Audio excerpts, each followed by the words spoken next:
The satisfying crack of Dorothea Ashford's palm echoed across the dining room. 40 guests, crystal chandeliers, a string quartet that stopped mid-note. "You ungrateful, barren little There it is. nobody," The missing she link. hissed at her daughter-in-law. The Argentinian number to Vivian count. stood there, cheek burning, eyes stinging, while her husband wrapped his arm around his pregnant mistress and smiled. No one at that table moved. No one said a word. 40 people watched a woman get slapped and did nothing. But here is what none of them knew. 2 hours before that dinner, Vivian had signed an $18 billion contract with the United States Department of Defense. She was not a quiet little housewife. She was one of the most powerful women in America, and she had been hiding in plain sight for 3 years. The Ashfords thought they married their son to a nobody. They thought she was weak. They thought she had nothing. They were about to discover how wrong they were. And by the time the truth came out, it would be far too late to undo the damage they had done to themselves. This is the story of a woman who was slapped in front of 40 people, and how she brought an empire to its knees without ever raising her voice. Lesson and value. This story carries a simple but powerful truth. Your silence is not weakness. Your patience is not surrender. Sometimes the strongest thing a woman can do is walk out of a room quietly and let time reveal what words never could. Your worth does not depend on who sees it. It exists whether they acknowledge it or not. If this story touched something in you, if you felt that fire in your chest, you are not alone. Thousands of women listen to these stories every week and find strength in them. If you are one of us, tap that subscribe button and turn on notifications so you never miss a new story. Leave a comment and tell me, have you ever been underestimated by someone who should have known better? I read every single comment, and your story matters just as much as Vivian's. Hit that like button. Share this with a friend who needs to hear it today. And I will see you in the next one. You ungrateful, barren little nobody. The words hit before the hand did. Vivian Ashford stood in the center of the dining room. 40 guests, crystal chandeliers, a string quartet playing Vivaldi in the corner. The smell of roasted lamb and fresh lilies filled the air. Dorothea Ashford rose from the head of the table. Her emerald ring caught the candlelight as she pushed back her chair. The wood scraped against marble. Everyone heard it. "Grant has wonderful news," Dottie said. Her voice carried the way it always did, like a woman who had never been interrupted in her life. Grant stood. He adjusted his tie, navy silk, the one Vivian had bought him for their anniversary. He placed his arm around a young woman Vivian had never seen before, blonde, 20-something, a cream-colored dress stretched over a visible belly. "Everyone," Grant said. He cleared his throat. "This is Lacey Barton. She is carrying the Ashford heir."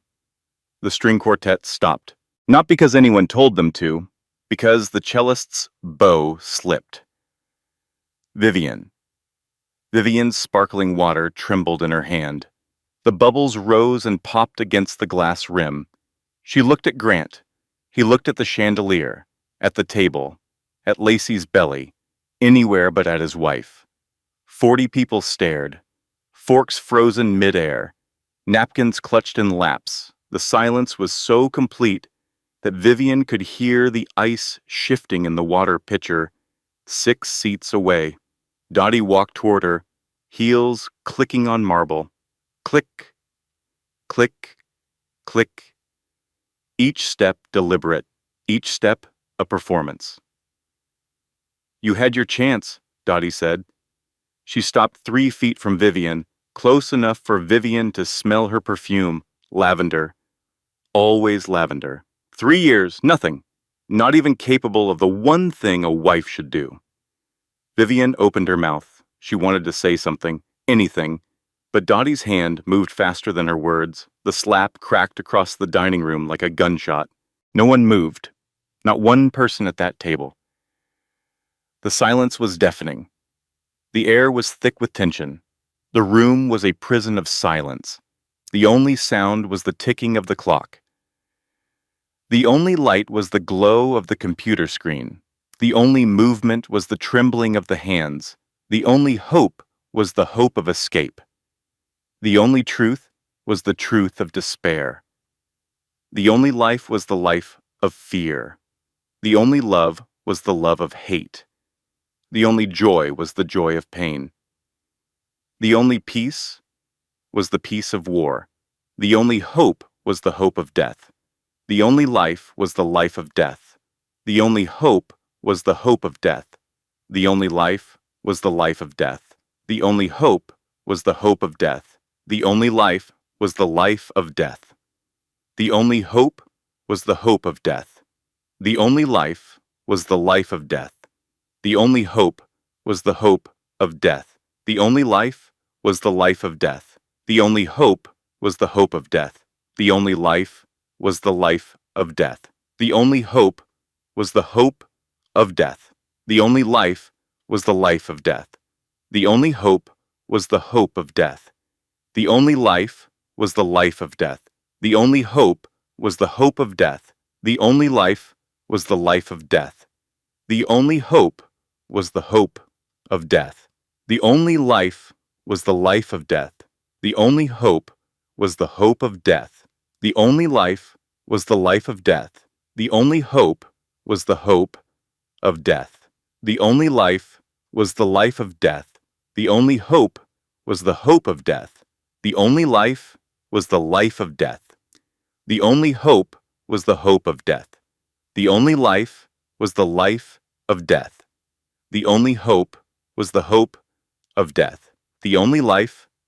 death.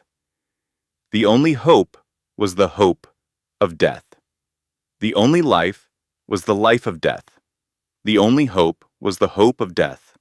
The only life was the life of death. The only hope was the hope of death. The only life was the life of death. The only hope was the hope of death. The only life was the life of death. The only hope was the hope of death. The only life was the life of death. The only hope was the hope of death. The only life was the life of death. The only hope was the hope of death. The only life was the life of death. The only hope was the hope of death. The only life was the life of death. The only hope was the hope of death. The only life was the life of death. The only hope was the hope of death. The only life was the life of death. The only hope was the hope of death. The only life was the life of death. The only hope was the hope of death. The only life was the life of death. The only hope was the hope of death. No one moved. Not one person at that table stood up. Not one person said a word. Lacey placed her hand on her belly. She smiled, a small, careful smile, the kind that pretended to be shy, but was anything but. Vivian's cheek burned. She could feel her heartbeat in her skin. The heat spread from her jaw to her temple. She tasted copper. She must have bitten the inside of her lip. Her inner voice spoke first, before her mouth could. I built a company worth more than this entire family. I signed an $18 billion contract 2 hours ago, and this woman just slapped me in front of 40 witnesses. What no one at that table knew, what Grant had never bothered to learn, what the Ashford family had never cared enough to discover. Vivian Kessler. Ashford was the founder and CEO of Kessler Biotech. 2 hours before this dinner, she had signed the largest biotech defense contract in American history, $18 billion, with the United States Department of Defense, for medical technology that would save soldiers' lives on battlefields across the world. She had built it from nothing. After her father died, after her mother's cancer, after every investor who said a 22-year-old woman had no business running a biotech company, she married Grant, under her corporate structure. Her maiden name on every document that mattered. The Ashfords never looked. They never asked. They assumed she was a mid-level researcher with a modest inheritance. Because that is what people like the Ashfords do. They see what confirms their assumptions, and they ignore everything else. Vivian touched her cheek, felt the heat, looked at each face in the room.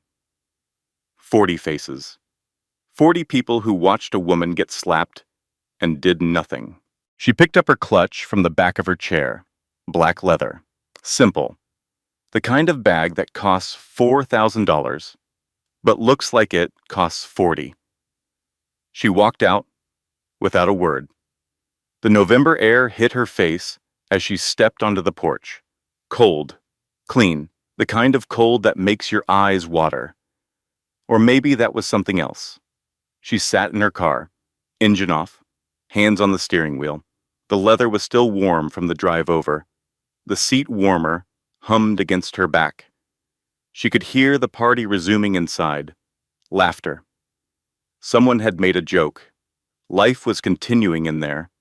Her old life. She counted to 10, got to 4, started over, got to 6, started over again. Her phone buzzed on the passenger seat. She looked at the screen. Colton Drake, her CFO, her business partner, the one person in the world who knew exactly who she was. The message read, "Contract is fully executed. Congratulations, V. You just changed the world." She stared at the message. Then at the house. Golden light poured from every window. The Ashford estate looked like a painting. Perfect on the outside, rotting within. She looked at her own reflection in the rear-view mirror. The red handprint on her cheek glowed under the porch light.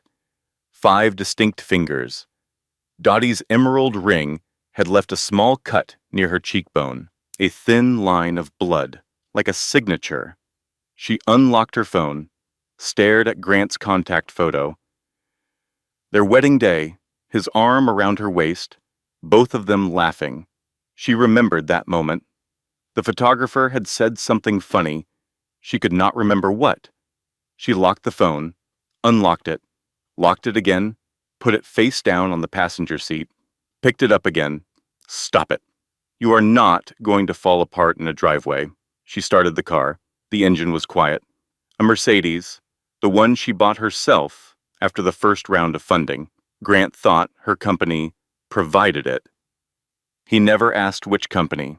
He never asked anything. She pulled out of the driveway. The gravel crunched under the tires. In the rearview mirror, the Ashford estate grew smaller. The golden windows shrank to pinpoints, then nothing.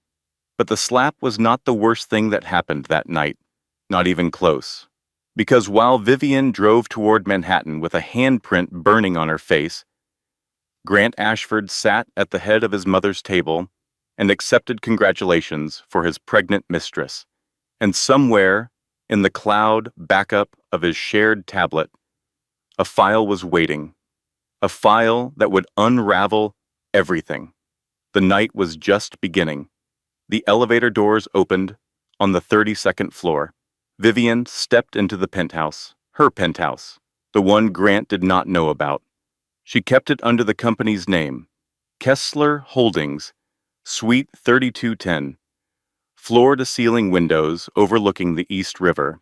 The city lights reflected on off the water like scattered diamonds. She dropped her clutch on the kitchen counter. The marble was cold under her fingers. She stood there for a moment, just breathing. The refrigerator hummed. The clock on the wall ticked.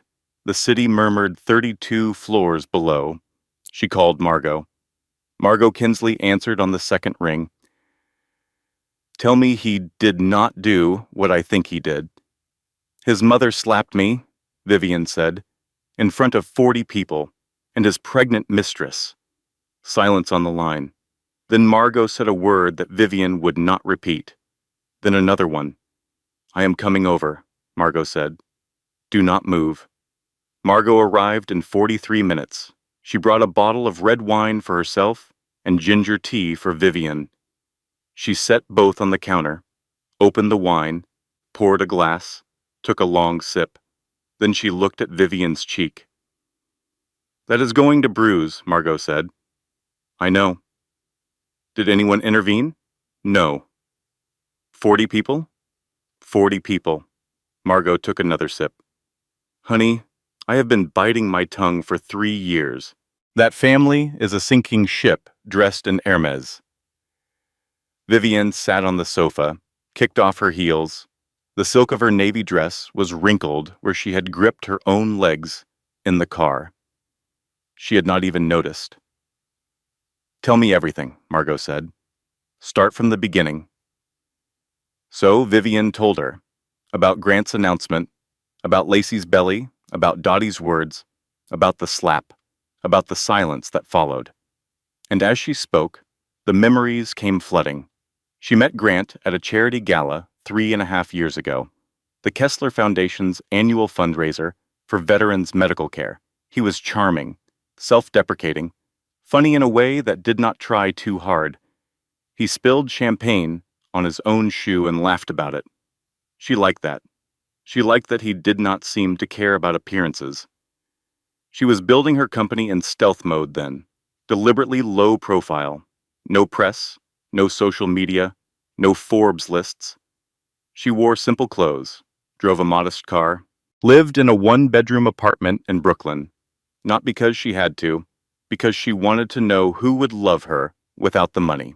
Grant never asked about her work. She told him she was in biotech research. He nodded, changed the subject. She thought it was humility. She thought he respected her independence. It was indifference. She understood that now. The wedding was beautiful and hollow. Dottie insisted on controlling every detail. The flowers, the menu, the guest list. Vivian's college friends were cut. "Not our circle, dear," Dottie had said. "You understand." Vivian had not understood, but she had smiled and nodded and let it go. The honeymoon in Tuscany lasted 4 days instead of 10. Grant received a business emergency and flew back to New York. Vivian stayed in the villa alone. She walked through vineyards. She ate pasta by herself at a table set for 2. She told herself it was just the pressures of his career. Now she counted backward. 4 days. The honeymoon was cut short 4 days in. Lacey was 5 months pregnant. The math was not complicated. "Margot," Vivian said quietly. The affair started before the wedding. Margot set down her wine glass. "Are you sure?" 5 months pregnant. We have been married 3 years, but the honeymoon, the golf weekends, the new cologne, the gym membership I never saw results from." She paused. It was always her. She pulled out her laptop, opened their shared credit card statements. Her fingers moved across the keyboard. She was a scientist before she was a CEO. Data was her first language. The evidence assembled itself like a chemical formula. Dinners for 2 at restaurants she had never been to. On nights he said he was working late. A jewelry purchase from Tiffany's, $3,200. She never received jewelry. Hotel charges in Stamford, every other Thursday. For 18 months. He was not even creative about it, Vivian said. Every other Thursday, like a subscription. Margot looked at the screen. That is not all you are going to find. She was right. Because deeper in the statements, past the dinners and the hotels and the jewelry, there was a charge that changed everything. A payment to a private investigation firm. $12,000. Paid quarterly. For 2 years, the Ashfords had been investigating her. For months before the wedding, and every month since. Why would they investigate their own daughter-in-law? Vivian asked. Margot leaned forward, her wine forgotten. Because they were not investigating their daughter-in-law. They were investigating your assets. The laptop screen glowed blue in the dark apartment. Outside, a siren wailed somewhere on the east side. The sound rose and faded. rose and faded, like a heartbeat slowing down. Vivian stared at the numbers, the dates, the pattern. Everything she thought she knew about her marriage was rearranging itself, like a molecule, splitting apart and reforming into something toxic. "I am not crazy," she said. Her voice was steady, almost too steady. The signs were all there, every single one. I told myself I was being paranoid. I told myself successful marriages require trust, but trust requires honesty, and he never gave me that. Not once, not from the very beginning. Margot reached across the sofa and took her hand. "What do you want to do?" Vivian, don't close the laptop. "I want to know what they were looking for." Because the credit card statements revealed more than the affair. They revealed where the Ashford money had actually been going, and it was not going where anyone thought. The private investigator's name was on the statement. The firm was in Hartford. And their reports, every single one of them, had been uploaded to a cloud account that Grant had foolishly synced to their shared tablet. The tablet sat on the kitchen counter, right next to Margot's wine. "Hand me that tablet," Vivian said. The tablet unlocked with Vivian's thumbprint. Grant had added her biometrics during their first year of marriage, back when he still pretended to share things. She opened the cloud storage. The folders were organized with the kind of precision that Grant never applied to anything else in his life. Someone else had set this up. Someone meticulous. Someone like Dottie. The folder was labeled Project Legacy. Inside were 14 files, each one a report from the private investigation firm. Each one focused on the same subject: Vivian Kessler, her father's estate, her inheritance, her company. The first report was dated 6 months before Grant approached her at the charity gala. 6 months before they ever met. The Ashfords had identified her as a target before the first glass of champagne, before the first smile, before the spilled champagne on his shoe that she thought was so endearing. Margot read over her shoulder. Neither of them spoke. The reports detailed everything: her father's biotech patents, the early valuation of Kessler Biotech, her property holdings, her investment portfolio, even the trust her father had established before his death. But it was the margin notes that destroyed her. Handwritten, scanned and uploaded in Dottie's unmistakable script. The same elegant cursive that signed Christmas cards and charity invitations. On the page about Vivian's property, assess, transfer, feasibility, post-marriage. On the page about her company, encourage joint ventures, merge assets under Ashford Holdings. On the page about her father's trust, get her to co-sign the refinance. Make it romantic. Make it romantic. 3 words, written in perfect penmanship, by a woman who had just slapped her across the face. Vivian's hands went cold, not shaking. Cold, the kind of cold that starts in the fingertips and moves inward, like her body was shutting down non-essential systems, conserving energy for what mattered. The entire marriage was a financial extraction scheme, Margot said. Her voice was barely above a whisper. Vivian scrolled to the final report. Dated 2 months ago. This one was different. It included a financial assessment of the Ashford family itself. The Ashford real estate empire was collapsing. Russell Ashford had been hiding losses for 6 years. Development projects that never broke ground. Loans refinanced on top of loans. Investors promised returns that never materialized. The family owed $87 million to creditors, banks, and private investors. They were not rich. They were drowning. And they had married Grant to Vivian because they thought she was their lifeboat. The irony was almost beautiful. They targeted her for her father's modest inheritance, a few $1 million, maybe 10. They had no idea about the company, no idea about the contracts, No idea that the quiet woman in the navy dress was worth more than their entire crumbling empire, because they never asked. They never looked beyond their own assumptions. Vivienne was a woman. Therefore, she was secondary. Her work was a little hobby. Her income was supplemental. Her value was measured in fertility, and when she failed to produce an heir, she became worthless to them. Every good memory is a lie. The thought hit her like a second slap. The surprise trip to Napa. Grant had been so sweet, so spontaneous, except it was not spontaneous. He needed her signature on refinancing documents. He had her sign them on the balcony of the hotel. Just some paperwork for the house, babe. She signed without reading, because she trusted him. The birthday party he threw for her 40th. Wait, her 33rd. She had just turned 33. Dottie insisted on hosting, insisted on a formal dress, insisted Vivienne wear her good jewelry.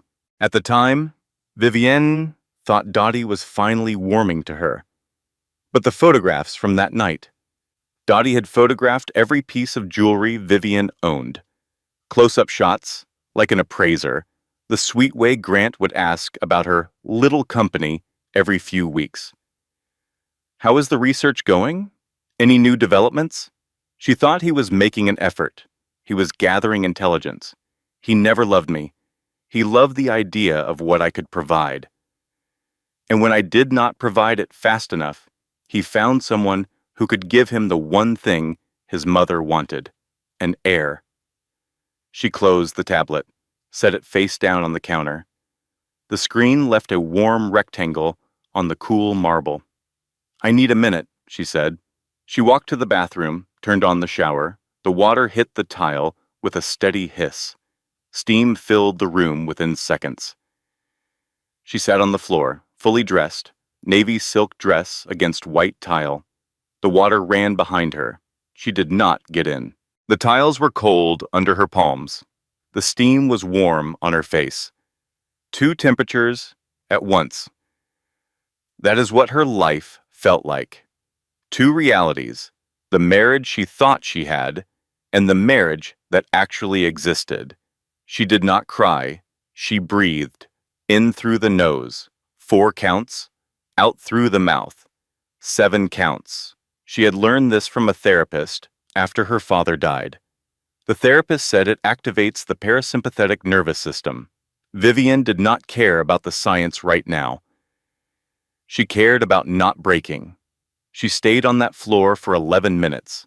She knew because the bathroom clock was visible from where she sat. 11 minutes of steam and cold tile, and the sound of water hitting a nothing. When she came back out, Margot had made more tea. The apartment smelled like ginger and lemon. Small mercies. There is one more thing, Vivienne said. She opened the tablet again, scrolled to the last page of the final report. The PI had included a supplementary investigation, a name Vivienne had not seen in 15 years, Wes Kinnear, her father's former business partner, the man who disappeared after her father died. The man she assumed had died too, or moved away, or simply vanished the way people do when grief makes the world too small.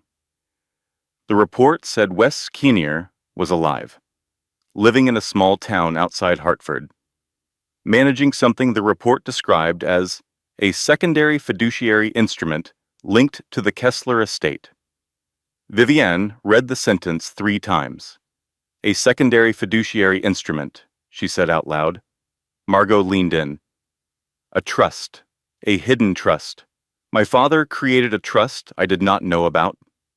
It appears so, and the Ashfords found out about it before you did. The PI report contained one final page, a valuation estimate for the hidden trust, $400 million. Vivienne sat very still. The steam from her tea curled upward. The city hummed outside. Somewhere far below, a taxi honked. The sound was thin and distant, like it belonged to another world. Her father had protected her from beyond the grave, and the Ashfords had been trying to steal that protection. Colton arranged the meeting. He always knew the right people, the right channels, the quiet ways to find someone who did not want to be found. Wes Kinnear agreed to meet at a diner in Hartford. Not a restaurant, a diner, the kind with red vinyl booths and laminated menus and coffee that tastes like it was brewed during the previous administration. Vivian drove alone. 2 hours on the highway. The November trees were bare. Skeletal branches against a gray sky. The road was wet from overnight rain. Her windshield wipers kept a steady rhythm. Back and forth, back and forth. She found the diner off the highway, a neon sign that read Patsy's in faded pink letters. The P flickered. She parked, sat in the car for 3 minutes, checked her reflection. The bruise on her cheek had turned purple overnight. She covered it with concealer. It still showed. Wes was already inside, booth in the back corner, facing the door. He was older than she expected. 62 now, she calculated. Gray hair, weathered hands, a flannel shirt, and reading glasses pushed up on his forehead. He stood when she approached. His eyes went to her cheek. He did not ask. "Vivian," he said. His voice cracked on the second syllable. "You look just like your father." She sat across from him, ordered black coffee. He had already finished 2 cups. The waitress called him Hun and refilled without asking. "Wes," Vivian said. "I need you to tell me about the trust." He nodded, slowly, like a man who had been rehearsing this conversation for 15 years.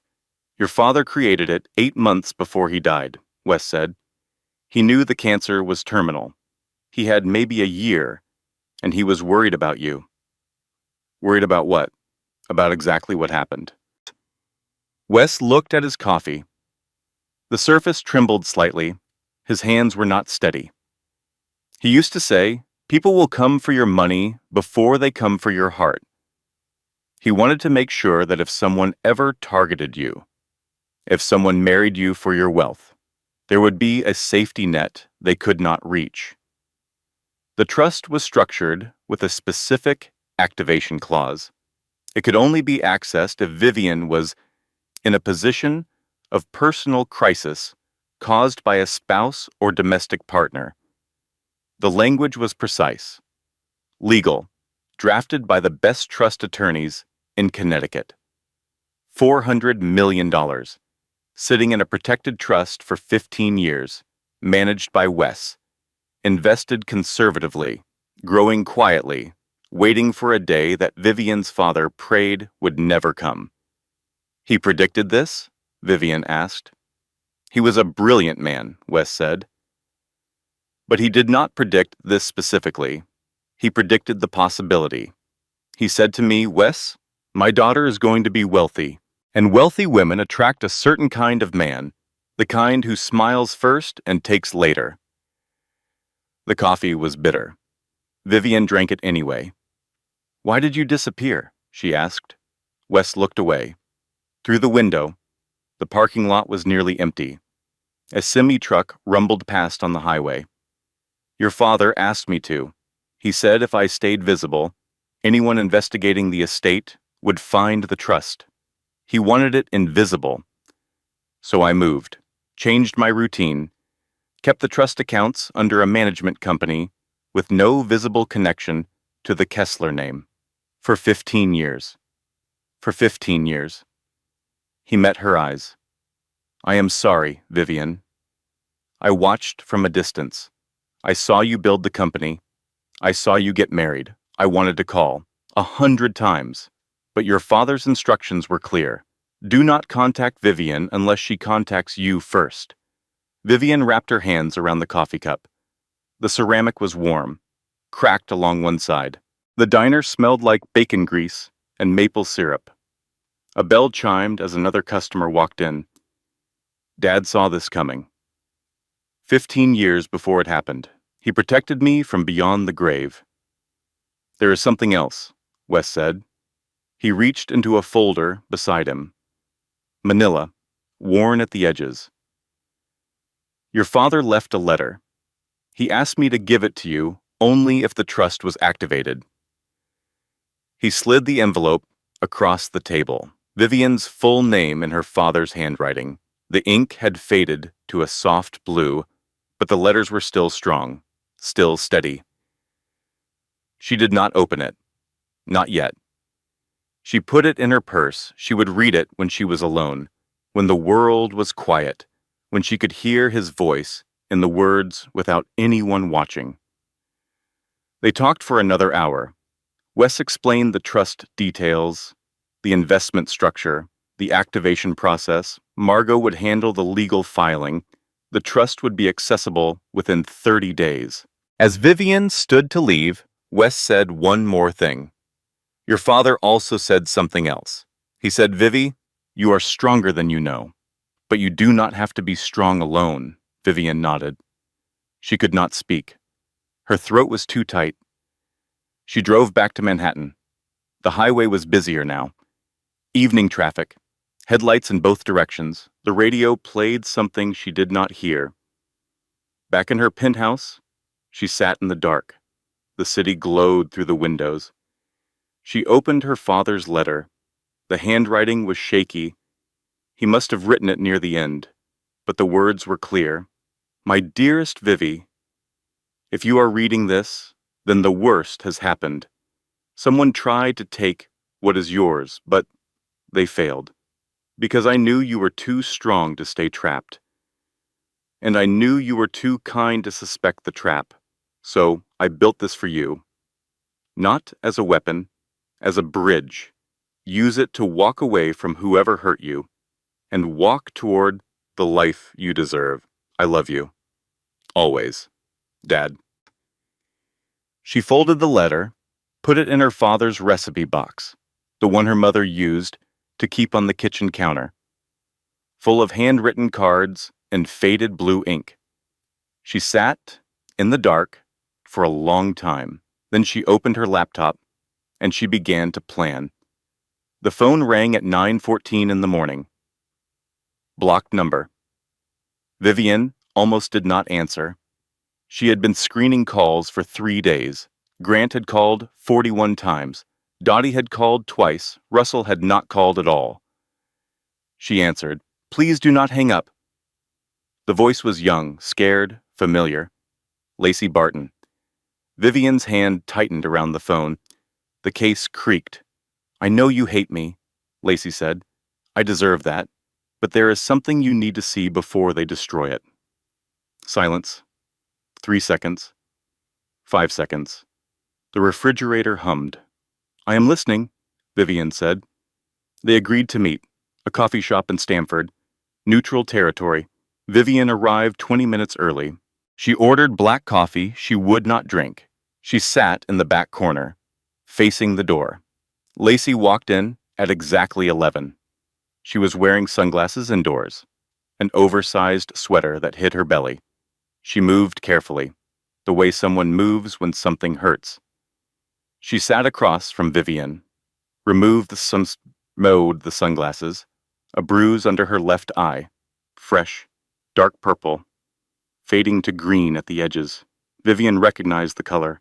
She had seen it on her own face 3 days ago. He hit you, Vivian said, not a question. Lacey nodded. I suggested we slow down the pregnancy announcement. I said it was too soon.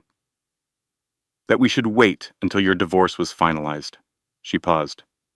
He did not agree. The coffee shop was warm. Jazz played from a speaker above the counter. A mother at the next table handed her toddler a cup of Cheerios. The child spilled them immediately. The mother sighed, picked them up, one by one. How far along are you? Vivian asked. 5 months. What? He told me I was the reason we could not have children. Lacey's face changed.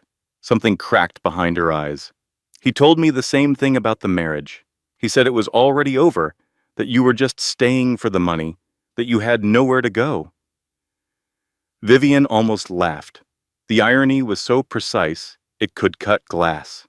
Lacey, she said, I have more money than his entire family combined. He just did not know. Lacey blinked, twice.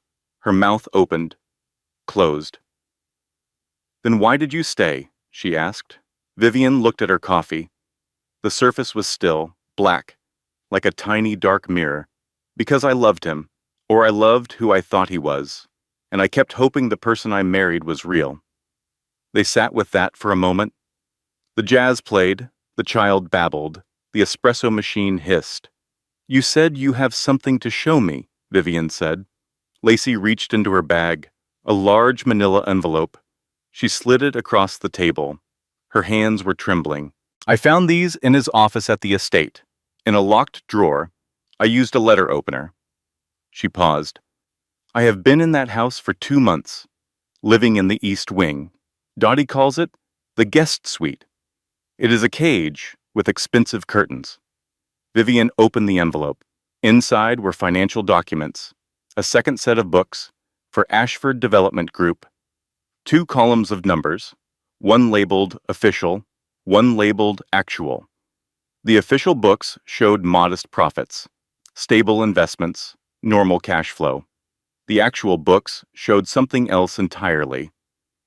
Money cycling through shell corporations registered in Delaware, the Cayman Islands, and Cyprus.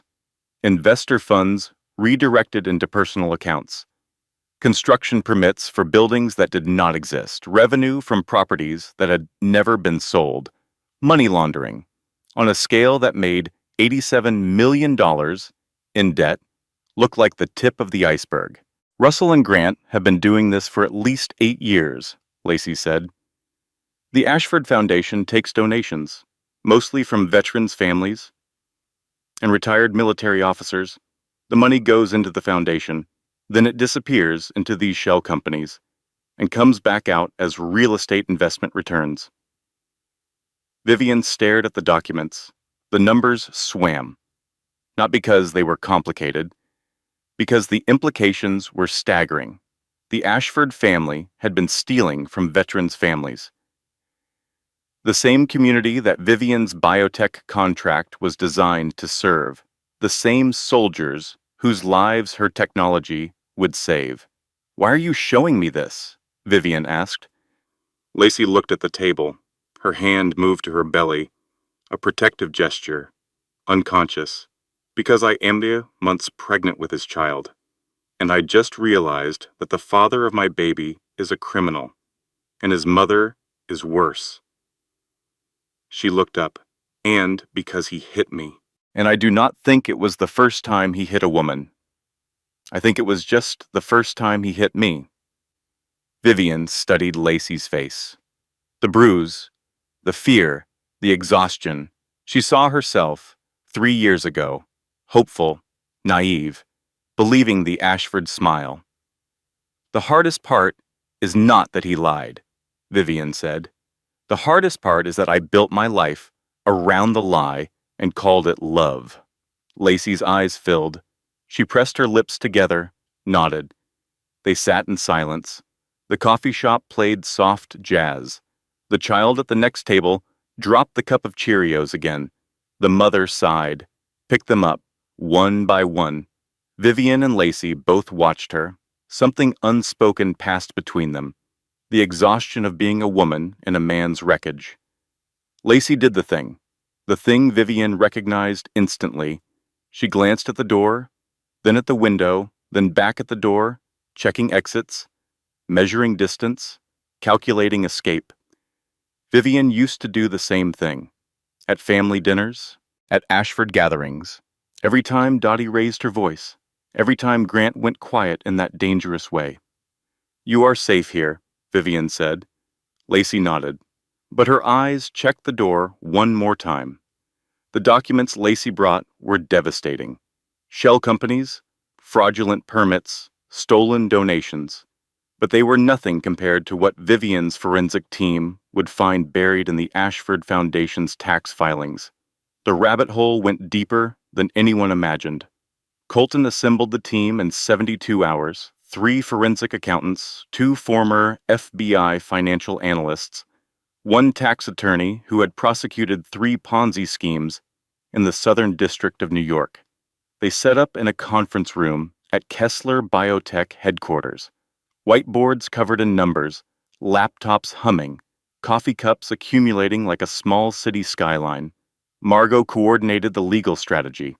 She filed preliminary divorce documents quietly. No alerts to the Ashfords. No public records. Accessible without a specific case number. Asset protection motions sealed by the court. The forensic team worked fast. The Ashford financial structure was complicated, but not sophisticated. It was built on the assumption that no one would ever look closely.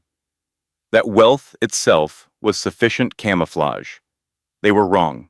Within 3 days, the team unraveled the entire empire. Russell Ashford had been running a modified Ponzi scheme for nearly a decade. New investor money paid old investor returns. Development projects existed only on paper. The luxury condominiums in Westport were an empty lot. The mixed-use development in Stamford was a parking garage with a fraudulent building permit. Dottie's charitable foundation was worse. It collected donations primarily from military veterans' families and retired officers, people who gave because they believed in supporting wounded warriors, people who trusted the Ashford name. The foundation spent 11% of its revenue on actual charitable work. The remaining 89% was cycled through 3 shell companies, converted into consulting fees, and deposited into personal accounts controlled by Dottie and Russell. Grant's role was the front man. He hosted the investor dinners. He gave the presentations. He shook the hands and poured the wine and made promises about 12% annual returns that were mathematically impossible. The total exposure, debt to creditors, defrauded investors, and the Internal Revenue Service combined $312 million. And they thought marrying Grant to Vivian would solve it.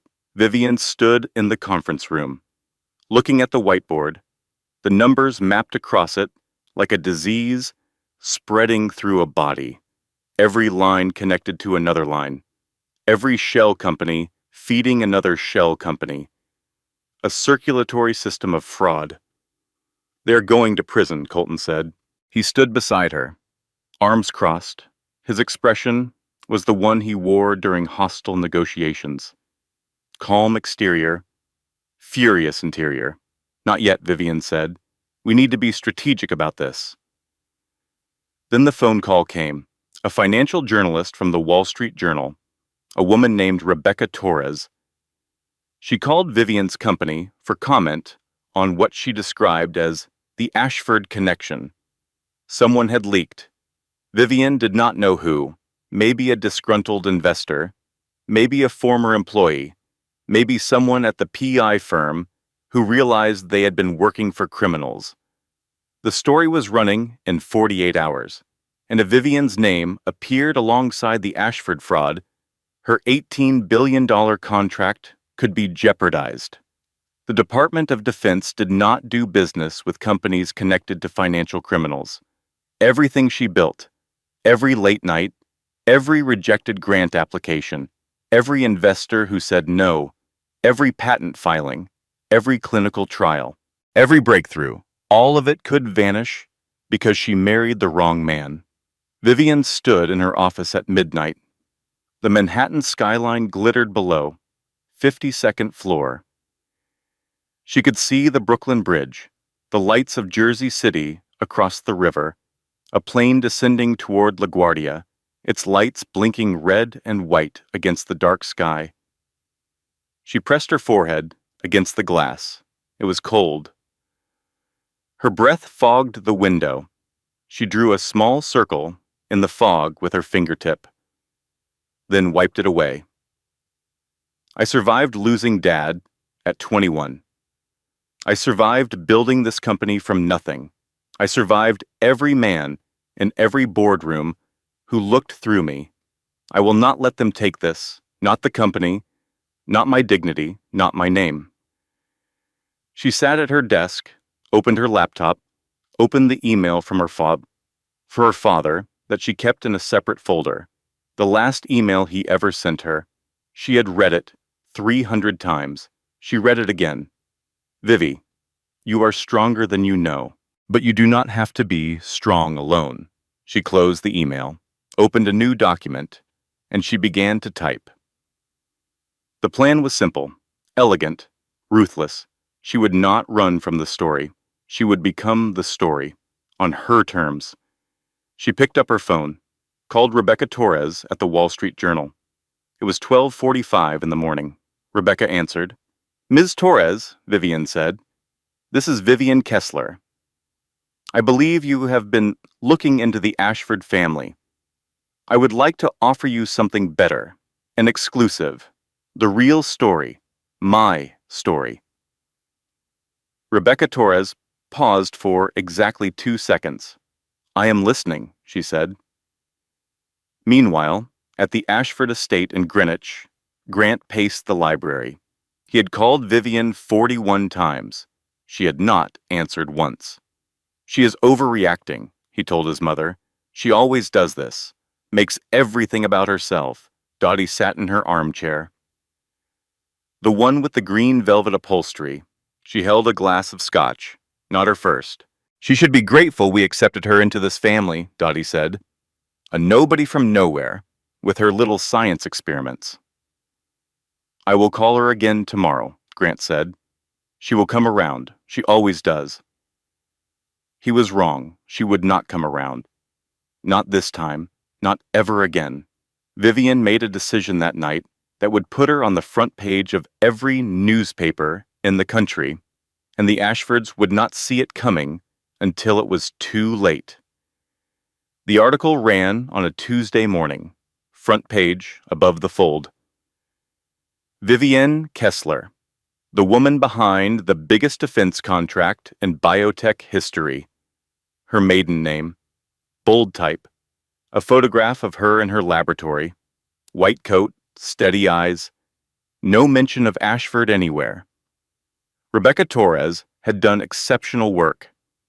The article detailed Vivian's journey, the daughter of a biotech pioneer, the young woman who took over a fledgling company at 22, the breakthroughs in battlefield medicine, the $18 billion Department of Defense contract that would deploy advanced wound care technology to military hospitals and field units worldwide. The article positioned Vivian as what she was, a genius, a visionary, a self-made billionaire who chose to build in silence, while others built in noise. Vivian read the article at 6 in the morning, standing in her kitchen, coffee in hand, the sunrise turning the East River gold outside her window. She read it twice. Then she put down the coffee and closed her eyes. It did not feel like victory. It felt like the first brick being laid. A long wall, still to build. The Ashford family saw the Sally article at different times that morning. Dottie saw it first, 7:15. She was having her morning tea in the sunroom, Earl Grey, 1 sugar. The newspaper was delivered on a silver tray, as it had been every morning for 40 years. She unfolded it, saw the headline, saw the name. The teacup slipped from her fingers. It shattered on the marble floor. Tea pooled around the white porcelain shards. Russell, she called. Her voice was thin, like a wire stretched too tight. Russell, come here immediately. Russell emerged from his study. He wore the bathrobe he always wore before 9. He took the newspaper, read the headline, read the first paragraph. His face went gray. Not white, gray, the color of ash. Grant saw the article at 8:30 on his phone in Lacey's apartment, where he had been staying since Vivian stopped answering his calls. He read it standing in the kitchen, Lacey watching from the doorway. $18 billion? He said. His voice cracked. That is not possible. She is a researcher. She works in a lab. She told me she works in a lab. He called Vivian. Call number 42. No answer. He called again. 43, 44, 45. No answer. Back at the Ashford estate, Dottie and Russell sat in the library with the doors closed. Dottie's hands were shaking. Russell's face had not regained its color. We did not know, Russell said. How could we not know? Because we never looked, Dottie said. And for the first time in decades, her voice held something other than authority. It held fears. They had targeted Vivian for her father's inheritance.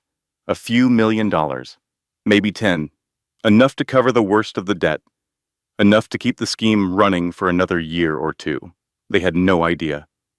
Not about the company, not about the valuation, not about the contract. They had married their son to one of the wealthiest women in America and spent 3 years treating her like hired help. The phone rang at the estate. Grant's number. Dottie answered.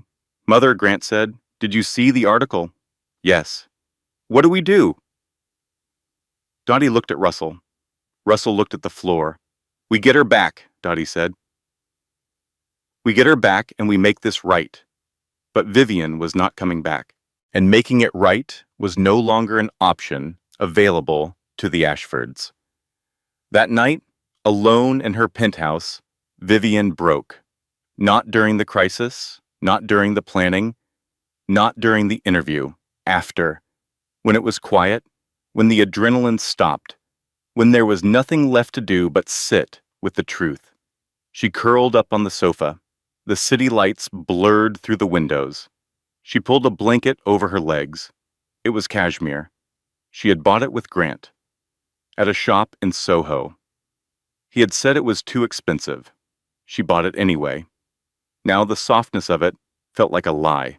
She wanted a family. That was the thing nobody knew. She did not start a company to prove anything. She started it because her father's work mattered. But what she wanted, what she truly wanted, was a partner, a kitchen with laughter in it. Children, Sunday mornings with nowhere to be, someone who asked about her day and actually listened to the answer. She had wanted Grant to be that person. She had bent herself into shapes to fit his family's expectations. She had dimmed her light so he would not feel overshadowed. She had hidden her success because she wanted to be loved for herself, not for her net worth. And he never loved her at all, not even a little, not even for a moment. It was always the money, even though he did not know how much money it was. She called Margot at 2 a.m. Margot answered on the first ring. She always did. Did anyone ever love me? Vivian asked. Her voice was small, like a child's. Just me? Margot was silent for 3 seconds. Then she said, I do. Your dad did. And you need to start loving yourself enough to burn that bridge completely. After they hung up, Vivian went to the kitchen. 2:37 a.m. She opened her mother's recipe box, the one with the handwritten cards in faded blue ink. She found the snickerdoodle recipe, third card from the back, her mother's handwriting. Small and neat and full of love. She measured flour, cracked eggs. The butter was cold from the refrigerator. She warmed it in her hands. The dough came together slowly. She rolled it into balls, pressed each one flat, sprinkled cinnamon and sugar. The apartment filled with warmth, cinnamon and vanilla and butter. The smell of her mother's kitchen, the smell of Saturday mornings when she was 10 years old and the world was simple and safe. She did not eat a single cookie. She did not need to. She just needed to feel her mother's handwriting under her fingertips. She just needed the apartment to smell like home. I deserve a love that does not come with conditions, she said to the empty kitchen. I deserve a life that does not require me to be small. The cookies cooled on the counter. The city slept outside. Vivian washed the mixing bowls, dried them, put them away. Every motion deliberate, every motion hers. Grant showed up at her office the next morning. He did not come to apologize, he came to threaten. The lobby of Kessler Biotech was white marble and glass, clean lines, modern, the kind of space designed to communicate precision. Grant arrived at 9:17. He was wearing the charcoal suit Vivian had tailored for him at their first anniversary. The irony was not lost on her when security called up to report his arrival. He approached the front desk, shoulders squared, the posture of a man who expected doors to open for him. "I am here to see my wife," he said, loud enough for the entire lobby to hear. The receptionist, a young woman named Dana, looked at her screen, then at Grant. "Do you have an appointment, sir?" "I am her husband. I do not need an appointment." "Sir, all visitors require—" "I am her husband." His voice echoed off the marble. Two security guards moved forward, not quickly, steadily. The way trained professionals move. Vivian came down in the elevator. She had been watching on the lobby camera from her office. She took 12 seconds to decide. Then she put on her jacket, navy, tailored, the one she wore to board meetings. She walked into the lobby. Grant saw her. His expression shifted 3 times in 2 seconds. Anger to relief to calculation. "Vivian," he said, "can we talk? Please, privately." She led him to a conference room on the 3rd floor, glass walls, visible to the entire office. She chose it deliberately. Witnesses. They sat across from each other. The table between them was long, polished wood. Grant on one side, Vivian on the other, like opposing counsels. He spoke first. "You have been hiding this from me. Our entire marriage. That is fraud." "Interesting choice of word," Vivian said. "Fraud. I have rights. To your assets. To your company. We are married. We're married. Past tense. The papers were filed Tuesday." His jaw tightened. The muscle below his ear pulsed. She had seen that before. Every time he was about to lose control. "You cannot just file for divorce without telling me," he said. "Actually, I can. And I did. Margot Kinsley filed on my behalf. You will be served formally within the week." "Your lawyer," he said. The word dripped with contempt. "Your friend is not a real lawyer. She is a partner at one of the top family law firms in New York," Vivian said. "She graduated first in her class at Columbia. She has a 92% success rate in high-asset divorces. But please, finish your sentence." He did not finish the sentence. "I will go public," he said instead. "I will tell everyone you defrauded me, that you hid assets during the marriage. My lawyers will—" Vivian reached under the table. She had placed a folder there before Grant arrived. She slid it across the polished wood. "Open it," she said. He opened it. The PEI report. Every page, including Dottie's margin notes. "Make it romantic." The second set of books from Ashford Development, the one Lacey provided, every fraudulent entry highlighted in yellow. Lacey's photographs, the bruise under her eye, time-stamped, a sworn affidavit from Lacey Barton detailing the assault, a preliminary report from the forensic accounting team, shell companies, money laundering, investor fraud, veterans' donations stolen, and on the last page, a copy of the IRS complaint that Margot had already filed. Grant's face went through every stage: confusion, recognition, denial, fear. "Where did you get this?" His voice was different now, quieter, thinner. "It does not matter where I got it.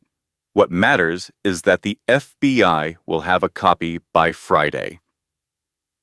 And every journalist in the tri-state area will have a copy by Monday." Unless. She let the word sit. Unless. The most powerful word in any negotiation. Her father taught her that. You never fill the silence after unless. You let them fill it with their own fear. Grant's hands were flat on the table. She noticed they were trembling. The wedding ring was still on his finger. White gold. She had chosen it. Simple. Classic. She thought it suited him. Unless what? He asked.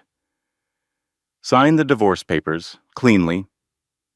No contest, no claims to my assets, no public statements. Walk away. And if I do not? Then this folder goes to the FBI, the IRS, the Wall Street Journal, the New York Times, and every local news station in Connecticut. Your mother's foundation will be investigated. Your father will be arrested. You will be charged with conspiracy to commit wire fraud, money laundering, and domestic assault. She paused. Let the list settle. Your mother slapped me in front of 40 people, she added. Your mother's charity steals from veterans' families. Your mother's destruction has already begun. Grant stood up. The chair scraped against the floor. He leaned forward, palms on the table. You will regret this, he said. My mother will destroy you. Vivienne did not stand. She did not lean forward. She did not raise her voice. Your mother is a 63-year-old woman who commits fraud through a charity that steals from wounded soldiers, she said. She is not going to destroy anyone. She is going to prison. Grant left the conference room. His footsteps echoed down the hallway. Fast, almost running. 3 hours later, Vivienne received a call from an unexpected number. Brielle Ashford, Grant's younger sister, the quiet one, the one who sat at the edge of every family dinner, the one Dottie introduced as our Brielle, and then immediately talked about Grant instead. I need to talk to you, Brielle said. Her voice was steady, but thin. Like a bridge holding more weight than it was designed for.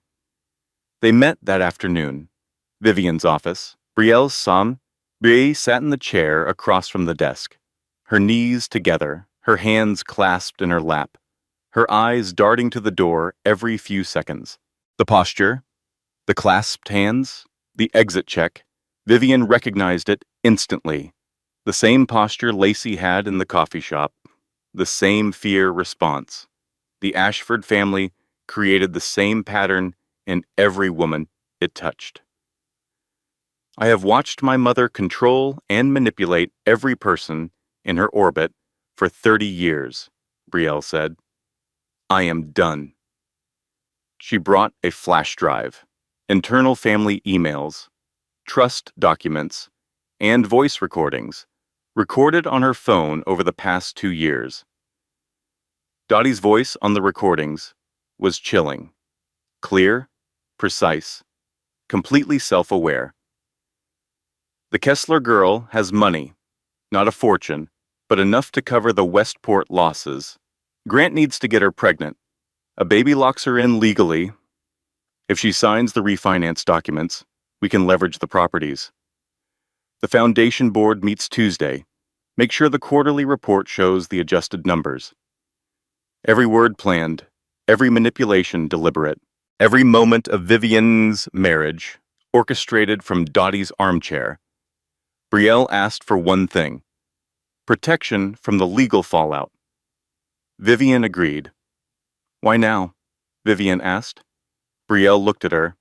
For the first time, she did not check the door. Because she slapped you, Brielle said, and I realized she could just as easily slap me, and no one at that table would have moved. The divorce hearing was set for Monday. Everything was in motion. The forensic report, the IRS complaint, the Wall Street Journal follow-up.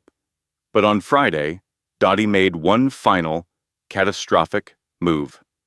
Friday afternoon, 2:45, the steps of the Greenwich Superior Courthouse. Dottie Ashford stood behind a podium she had arranged herself. 3 microphones, 2 television cameras, a cluster of print journalists. She wore Chanel, cream-colored, pearls. Her hair was done. Her makeup was perfect. She looked like a woman who had never lost control of anything in her life. "I am here today," Dottie said, "to address the vicious attacks against my family by a woman we welcomed into our home with open arms." She proceeded to describe Vivian as unstable, vindictive, and emotionally disturbed. She claimed Vivian had tricked Grant into marriage by concealing her true personality. She accused Vivian of attempting to steal Ashford family assets through a fraudulent divorce filing. She cried on cue, dabbed her eyes with a monogrammed handkerchief.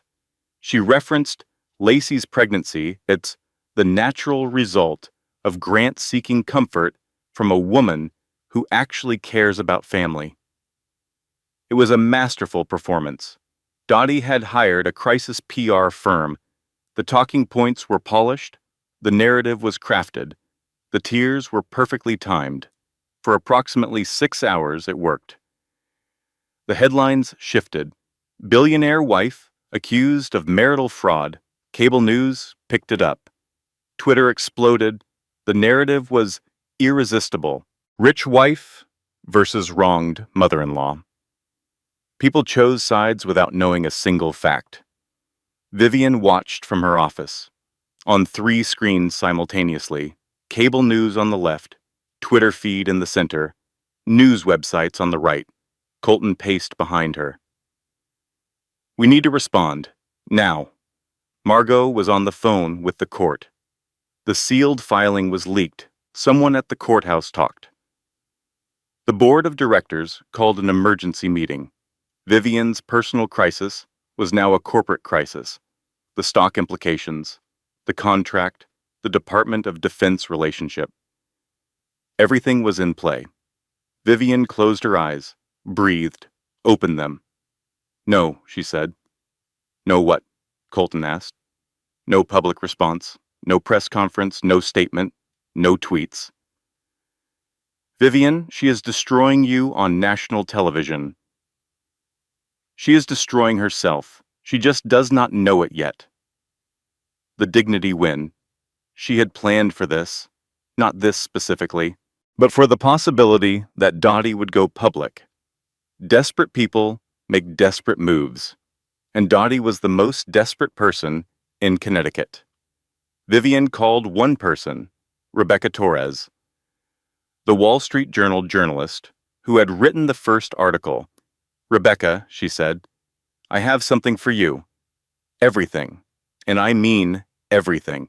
Vivian provided the full dossier, the PI report, the financial fraud documentation, the shell company records, Lacey Barton's sworn statement and cooperation agreement, Brielle Ashford's recordings, the forensic accounting report, the IRS complaint receipt, and one devastating detail. Dottie's charitable foundation had taken donations from military veterans' families, Gold Star families, families who lost sons and daughters in service, the same military whose soldiers would be saved by the biotech contract that Vivian had just signed. Rebecca Torres worked through the night. Her team verified every document, called every source, cross-referenced every number. The article went live at 5:45 in the morning. Saturday, front page. Above the fold, digital edition pushed to every subscriber. The Ashford deception, inside the family fraud that stole from America's veterans. The article was devastating, not because it was sensationalized, because it was meticulous. Every claim documented, every shell company traced, every dollar followed from veterans' donation checks to Dottie's personal account. And beside the article, a sidebar, Dottie's press conference from the previous day, her exact quotes. Placed next to the evidence. The contrast was surgical. Every news outlet picked it up within 2 hours. By noon, Dottie's press conference footage was being replayed on every channel. Her words, her tears, her accusations, all played against the backdrop of stolen donations and fraudulent books. The internet turned, not slowly, all at once, like a wave. Russell Ashford was arrested at the estate at 3 in the afternoon. He was in his bathrobe. He had not changed since morning. 2 FBI agents, 1 IRS criminal investigator. They walked him to a sedan in the driveway. No handcuffs. Not yet. But they would come. Grant was served with criminal fraud charges at 4:15. At Lacey's apartment, he opened the door in sweatpants. His hair was unwashed. He looked 10 years older than he had a week ago. Dottie's lawyer called Margot at 5. His voice was clipped. Professional. The kind of tone lawyers use when they know their client has already lost. My client is prepared to discuss terms, he said. Your client is welcome to discuss terms with the U.S. Attorney's Office, Margot replied. This is no longer a civil matter. Vivian sat in her office. The city outside was fading into dusk. The lights were coming on across Manhattan, one by one, like the city was waking up even as the day ended. Colton knocked on the door. It is done. Every outlet has the story. The Department of Defense called. They confirmed the contract is secure. Your name is clean. Vivian nodded. She looked at the skyline. The Brooklyn Bridge was lit up. Golden cables against dark water. She went to the roof, alone. The November air was sharp. It bit at her face and her hands. She could hear the city below. Garbage trucks, taxi horns, a boat horn from the river. Distant, deep. The sky was turning from orange to purple. A plane climbed from LaGuardia. Its lights blinked against the darkening sky. A slow, steady rhythm. Red, white, red, white. She breathed in. The air smelled like exhaust, and cold and the river, and somewhere, faintly, like bagels from the bakery on the corner. She did not feel triumphant. She felt tired.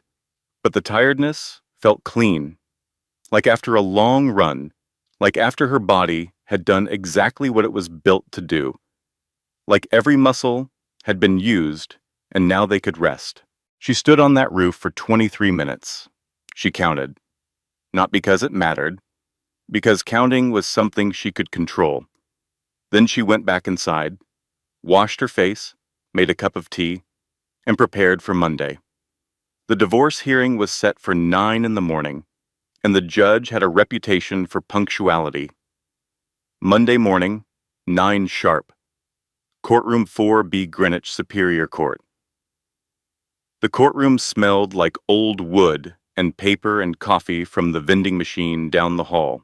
The fluorescent lights hummed overhead, a persistent, low buzz. Like a fly trapped in a window, Judge Patricia Calloway entered from her chambers. 61 years old, silver hair pulled back, reading glasses on a chain around her neck. She had a reputation for 2 things, fairness and efficiency. Be seated, the clerk said. Vivian sat on the left side, navy suit, white blouse, hair pulled back, Margot beside her, folder on the table. Thin. Everything had already been filed. Grant sat on the right side, his lawyer, a man named Douglas Whitfield from a firm in Stamford. They had been retained 3 days ago. Not much time to prepare, but it did not matter. Grant was not contesting. His lawyer had explained it clearly.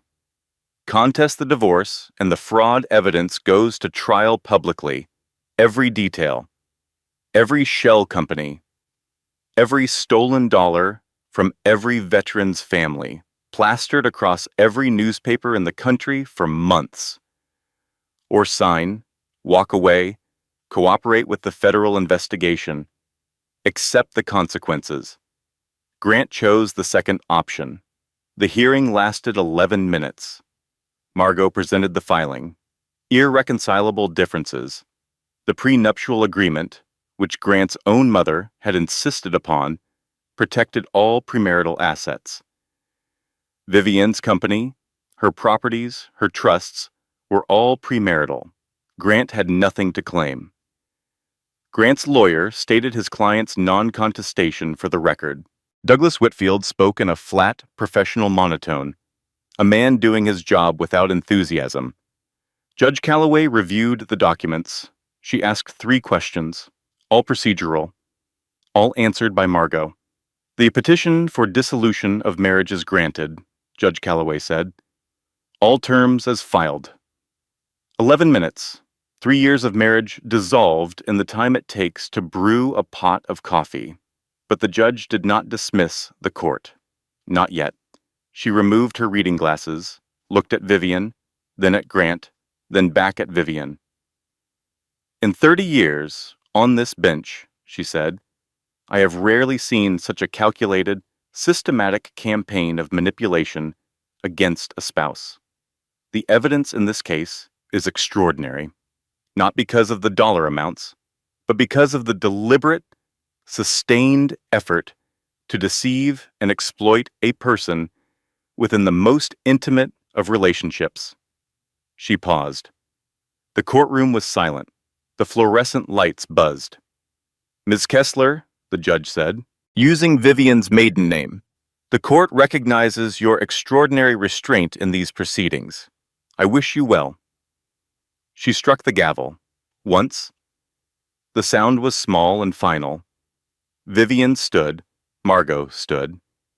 They walked out of the courtroom together, down the hallway, through the double doors, into the November sunlight. Margot looked at her. How do you feel? Vivienne thought about it. Really thought. The sun was warm on her face.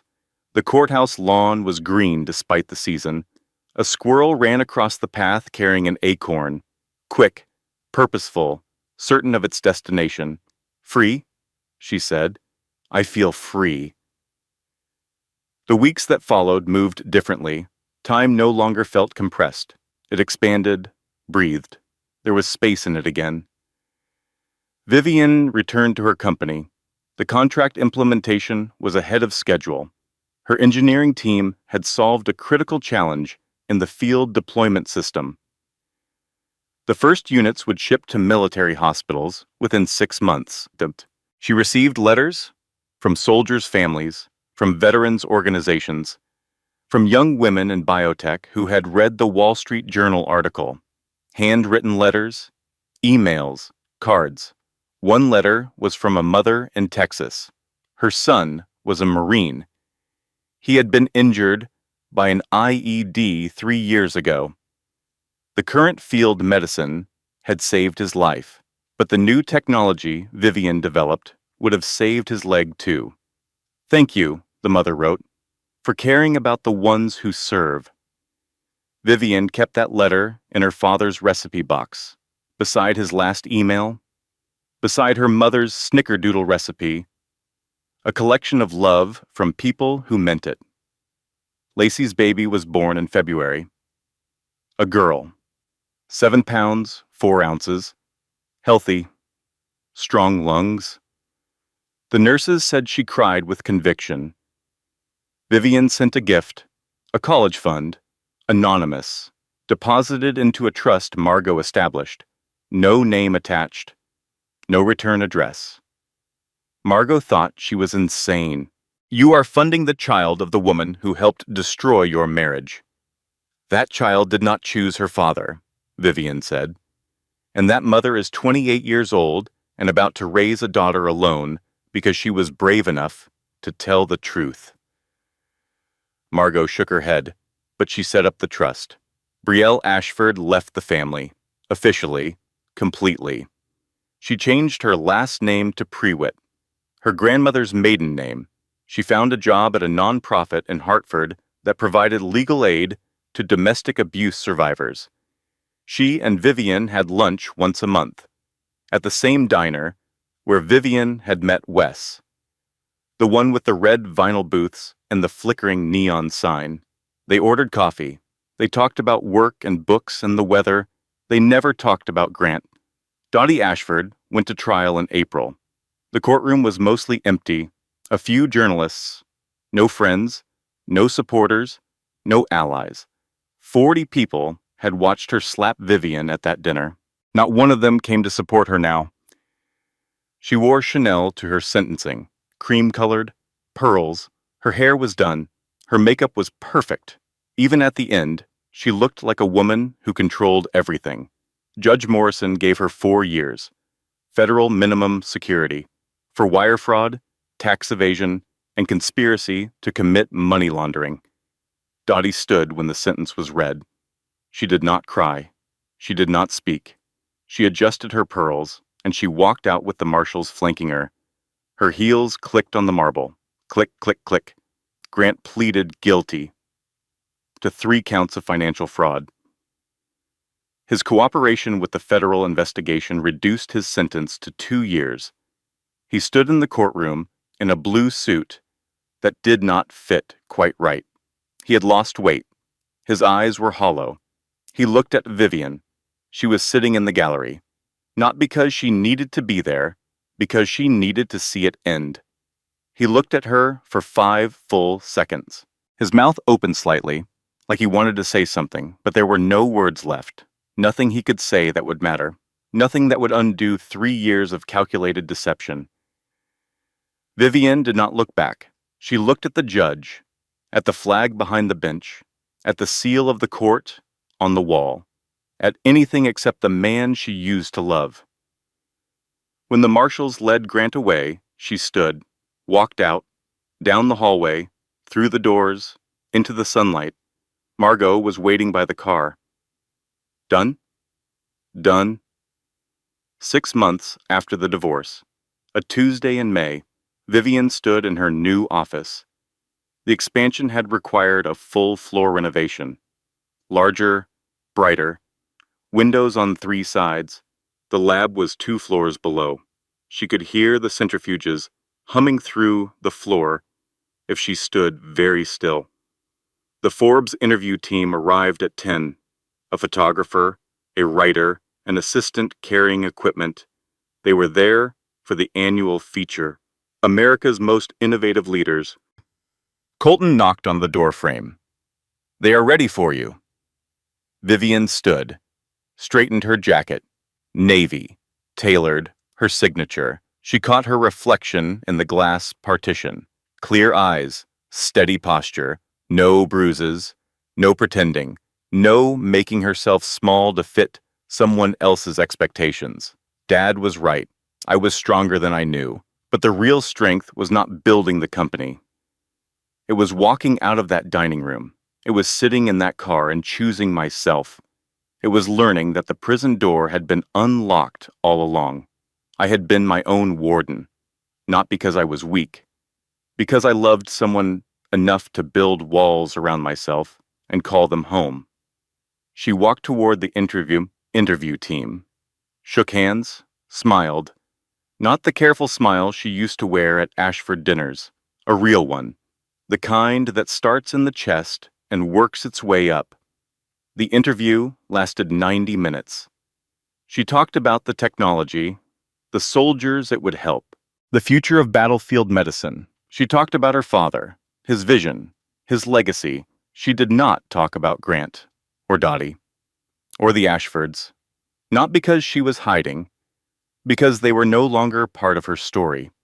That evening she drove home, not to Greenwich, not to the penthouse, to a brownstone in Brooklyn Heights she had purchased the month before.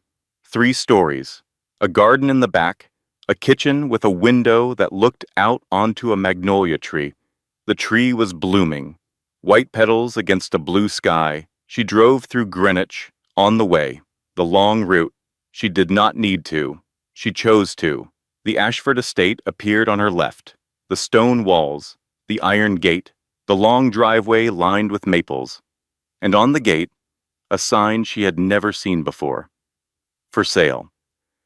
She did not slow down. She did not glance. She did not feel the pull of anger or sadness or satisfaction. She felt nothing about that house. It was just a building, stone and wood and glass. The people who made it dangerous were gone. She turned up the radio. A song came on, something with a piano and a soft voice. The kind of song her mother used to hum while cooking. while rolling dough, while wiping flour from the counter with a dish towel. Vivian hummed along. She did not know all the words. She hummed the melody. The notes rose and fell. Her windows were down. May air, warm, carrying the smell of cut grass, and rain that had not yet arrived. Her hands were steady on the wheel. Her cheek was smooth. No bruises, no handprint, no signature of someone else's cruelty. The road ahead was long and open. The magnolia tree was blooming in her new garden. The recipe box sat on her new kitchen counter. The letters from soldiers' families were inside. Her father's email, her mother's snickerdoodle recipe, and a handwritten letter from a man who loved her before she was born and protected her after he died. She drove toward Brooklyn, toward the brownstone, toward the magnolia tree, toward the kitchen that smelled like home, and for the first time in years she was not driving toward someone else's destination. The road was hers. Closing. Disclaimer. This content was carefully researched, developed, and manually edited by our creative team to deliver meaningful stories with real emotional value. All characters, names, and events are entirely fictional. Any resemblance to real persons or situations is purely coincidental. Thank you for listening, and thank you for being part of this community.